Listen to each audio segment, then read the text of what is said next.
All right, let's dive into something pretty big today. We're going to explore a philosophical text from Shui Fang that asks one of the oldest questions there is. What's our real connection to the universe? And let me tell you, the answer it gives is pretty radical, and it might just change the way you see, well, everything. So let's just jump right into the deep end. The entire philosophy really boils down to this one powerful statement. I am everything, everything is me. Now, the source is really clear here. This is not some poetic metaphor. It's a serious proposition that the boundary you feel between you and the rest of the universe is just an illusion. So, to really wrap our heads around what that means, we first need to understand the worldview this whole idea is built on. Let's explore this concept of a universe that is in complete and total oneness. The source talks about the Tao, which is kind of like the fundamental fabric of the universe. But here's the key. It's not some distant abstract force, it's everything. The bacteria living on your skin, the most distant stars in the sky, every single thing is an essential, valuable part of this one giant evolving being. And that means humanity, we're not separate from nature or above it. We're just one integral piece of this incredible puzzle. And if you accept that, it leads to a really powerful and personal conclusion. If you and the universe are one thing, then any harm you do to the world, polluting a river, cutting down a forest, you're literally doing that to yourself. This completely reframes how we think about the environment. It's not just some nice ethical choice anymore. It becomes an act of radical self-preservation. Okay, so if everything is one, then what's the ideal state of being? How are we supposed to live within this oneness? Well, the text has a name for it, the spirit of heaven and earth. So let's break down what that actually is. And here's the crucial thing. This spirit isn't something you just get. It's a state of consciousness you have to achieve. It's about actually feeling and living that quote from the beginning. It's the profound gut-level realization that your fate is completely tangled up with the fate of everything else. You coexist or you don't exist at all. It's that simple. So the source basically lays out two different paths you can walk. On one side, you've got the limited self. This is the path of selfishness, of seeing yourself as separate from everything. And, the text argues, that path will always, always lead to misery and self-destruction. But then there's the other path, the universal self.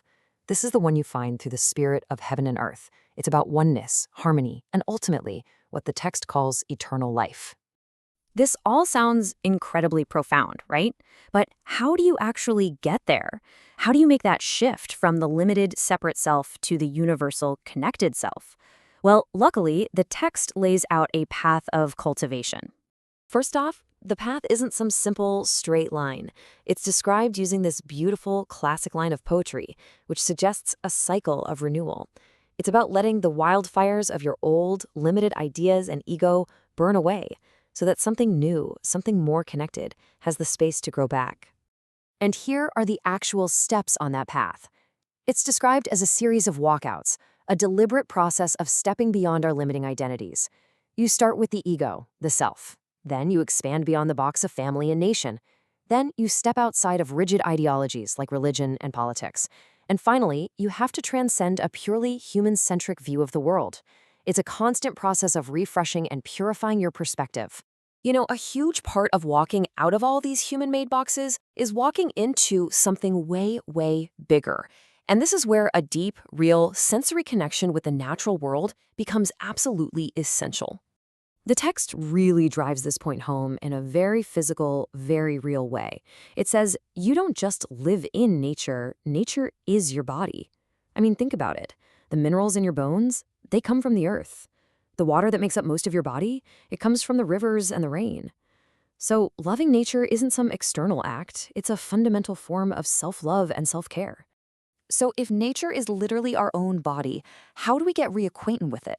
You know, how do we move beyond just looking at a pretty landscape and start to truly listen? And the source gives us some beautifully simple practices. This isn't about some complicated abstract meditation. It's about total sensory immersion.